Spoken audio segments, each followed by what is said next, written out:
Tidak perlu menjadi seorang muslim untuk nolong Palestina, cukup jadi manusia. Itu orang-orang Eropa, orang Barat tidak Islam, tapi mereka marah karena kemanusiaan. Adapun ke depan bagaimana, kita bisa berharap, berdoa secara kenegaraan. Kemarin dengan Bapak Menteri Luar Negeri di Monas kita buat tablik akbar. Bapak Menteri Luar Negeri berjanji akan berjuang dalam diplomasi, mengirimkan beras sekian ton, dan sudah dikirimkan, sudah dilaksanakan. Negara kita berdasarkan Pancasila dan Undang-Undang Dasar 1945 di mukaddimah preambulnya, penjajahan di atas dunia harus dihapuskan karena tidak sesuai dengan pri kemanusiaan dan pri keadilan.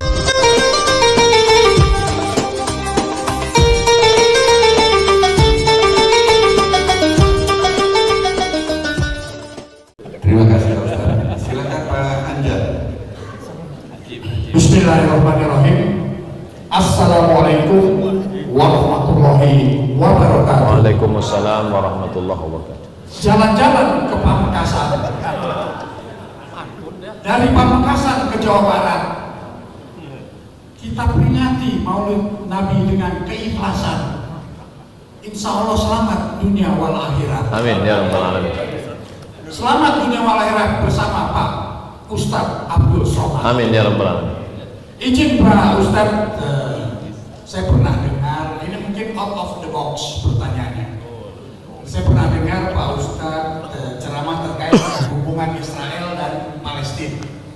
Mohon pencerahan Pak Ustadz, bagaimana sekarang perkembangan hubungan antara Israel dan Palestina? Karena beberapa negara itu kan sudah mengakui keberadaan Palestina. Nah, bagaimana prediksi kondisi sekarang, prediksi ke depan, dan apa hikmah yang dapat kita ambil serta apa yang dapat kita perbuat Palestina? Demikian Pak Ustadz, mohon maaf, mohon izin, wabillahi taufik wal hidayah. Assalamualaikum warahmatullahi wabarakatuh. Waalaikumsalam. Kalau membeli kain katun, membeli katun pergi ke pasar. Kalau mau pandai berpantun, belajarlah pada Pak Anjar.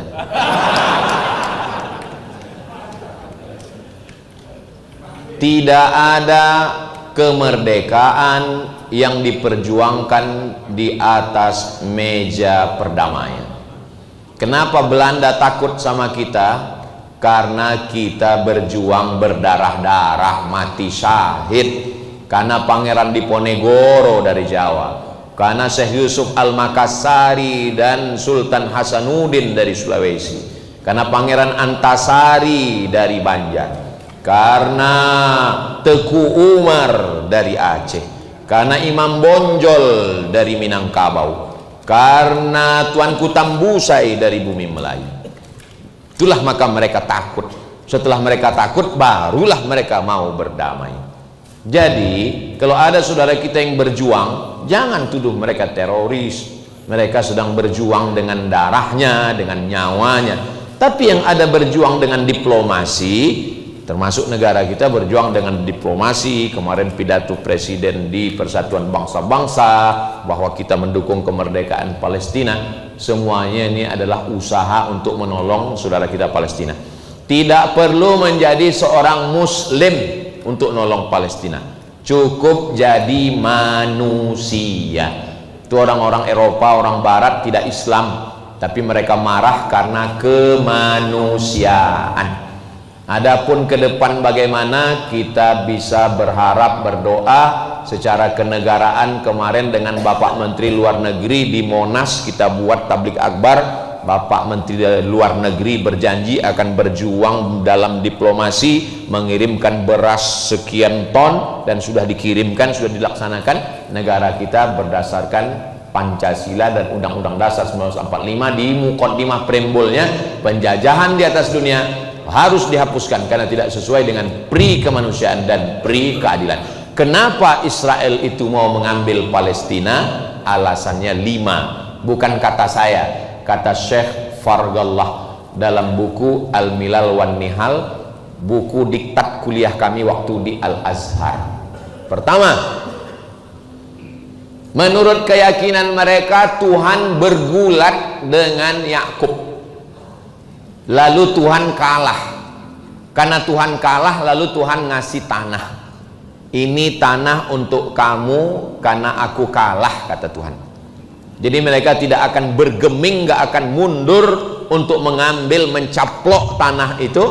Dan tanah sudah diambil, yang tersisa tinggal dua, Gaza dan Daffah Gharbiyah, tepi barat. Kalau Gaza ini sudah dihabiskan, sudah diusir semua orang, nanti dia akan mengambil Daffah Gharbiyah. Karena itu tanah yang dijanjikan Tuhan ketika Tuhan kalah bergulat. Tuhan aja kalah sama dia. Dua, kenapa dia mesti mengambil itu? Karena mereka menunggu Mesiah.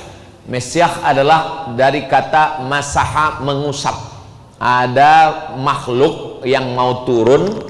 Kalau ada orang lumpuh diusapnya berdiri. Kalau ada orang buta diusapnya melek. Kalau ada orang mati diusapnya hidup lagi.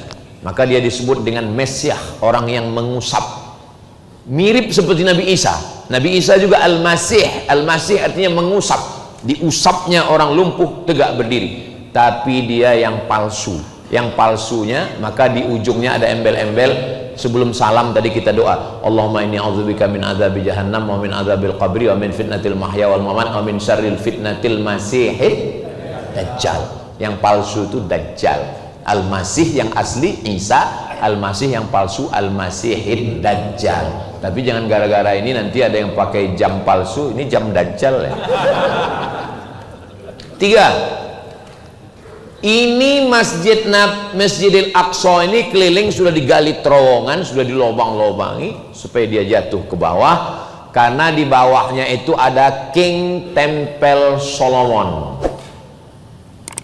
yang akan mereka naikkan ke atas. Tinggal tulis di Google King Temple Solomon yang mereka akan naikkan ke atas, karena nanti ketika Mesiah turun, itulah yang akan jadi istananya. Dia baru mau turun ke bawah kalau sudah dibangunkan naik, dan posisinya bukan di Gaza, posisinya di tepi barat. Jadi tepi barat atas, Gaza bawah. Kalau Gaza ini sudah hancur, mereka tetap juga akan mengambil tepi barat, karena puncaknya nanti adalah Temple of King Solomon yang akan tempat kantornya daripada Al-Masih Ad-Dajjal. Keempat, Mesiah itu mau turun kalau di bawah itu dia sudah lihat hijau. Kalau masih gurun dia nggak mau turun, dia nunggu kapan hijau. Maka ditanamlah syajaratul gharqad, pohon gharqad. Bisa tulis di internet pohon gharqad. Saya waktu sampai ke Rafah, Rafah itu kota yang dibagi dua, sebelahnya punya Mesir, sebelahnya diambil Israel. Di perbatasan saya lihat hijau, lalu saya tanya, apa itu pohon yang hijau? Syajaratul gharqad.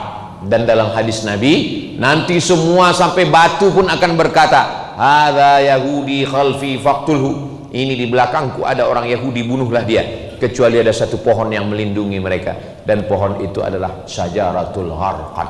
Ucapan Nabi benar, mereka menanam itu sekarang. 5. Kenapa mesti berdarah-darah?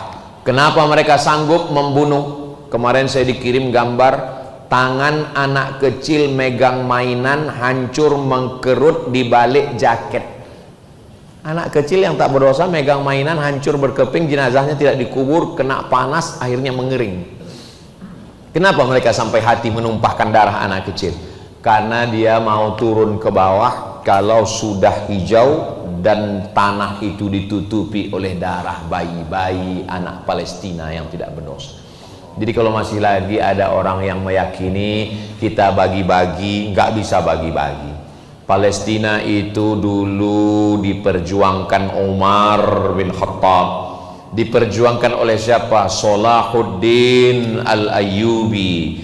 Maka insya Allah Arab sudah pernah mengambil peran. Siapa Arab? Quraisy, Umar bin Khattab. Salahuddin Al-Ayyubi bukan orang Arab, orang Kurdi, Kurdistan. Dan kita berharap orang dari Nusantara ini juga nanti bisa berjuang, apakah lewat diplomasi di PBB, apakah lewat mengirimkan senjatanya, apakah dengan mengirimkan tentaranya. Allah akan menolong. Selemah-lemahnya adalah berdoa. Makanya saya di dalam ceramah tetap saya selipkan itu. Makanya tadi ketika menyinggung tentang Palestina, semoga Allah menolong saudara kita di Palestina. Khotib Jumat jangan pernah kosong. Allahumma ansur ikhwanana al-mujahidina fi Falastin. Simbol-simbol Palestina. Kemarin ada parlemen Belanda, perempuan gak Islam, gak pakai jilbab, diusir dari parlemen gara-gara pakai baju Palestina. Kalau pakai peci, tunjukkan tentang Palestina. Kita bangga hari ini, Bapak pakai topi tapi bendera mengingatkan tentang Palestina. Allahu Akbar.